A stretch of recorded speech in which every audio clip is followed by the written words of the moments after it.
మా ఇంటి తలుపు తడుతుందన్న. మరణం నన్ను తాకకుండా ఉండగలదని ఎవరైనా చెప్పగలరా? మరణం మన ఇంటి తలుపు తట్టకుండా ఉంటుందని చెప్పగలవా?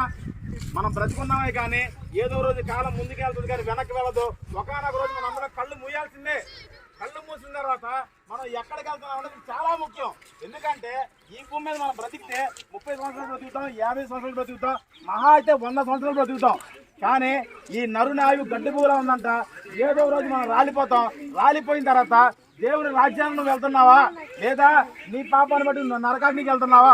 ఒక్కసారి ఆలోచించాను. ఎందుకంటే యేసు ప్రభు శిలువ మీద ఇప్పుడున్న మన అందరి కోసం మరణించారు. ఇప్పుడున్న మన అందరి కోసం ప్రాణం పెట్టారు. ప్రభు ఆయన రక్తాన్ని శరీరానికి ఇచ్చారు శిలువ మీద.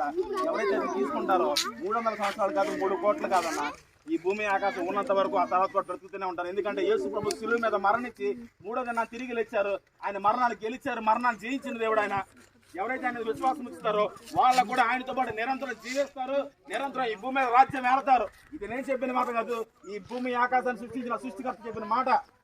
ఎందుకంటే ఆకాశం భూమి గతించినా కానీ నా మాటలు ఏమాత్రం గతింపని వాగ్దానం ఇచ్చారన్న. యేసయ్య ఇక్కడ ఉన్న మిమ్మల్ని అందరూ పిలుస్తున్నారు. ఆ చీకటిలో ఉండడానికి కాదు యేసయ్య మిమ్మల్ని సృష్టించింది. ఆ చీకటి నుంచి ఆశ్చర్యకరమైన తన వెలుగులోకి రమ్మంటున్నారు.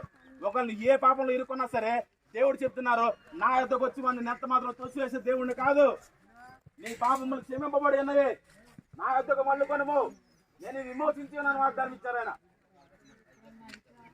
లేదు బ్రదరు, పాపం బాగానే ఉంది, దేవుడికి దూరంగానే బ్రతుకుతున్నావా? చాయిస్ నీకే ఇచ్చారు దేవుడు. దేవుడు ఎప్పుడు కూడా మనం కోరిచారు. ఈ చాయిస్ తీసుకున్న చాయిస్ బట్టి నేను తీసుకున్న పోతుంది.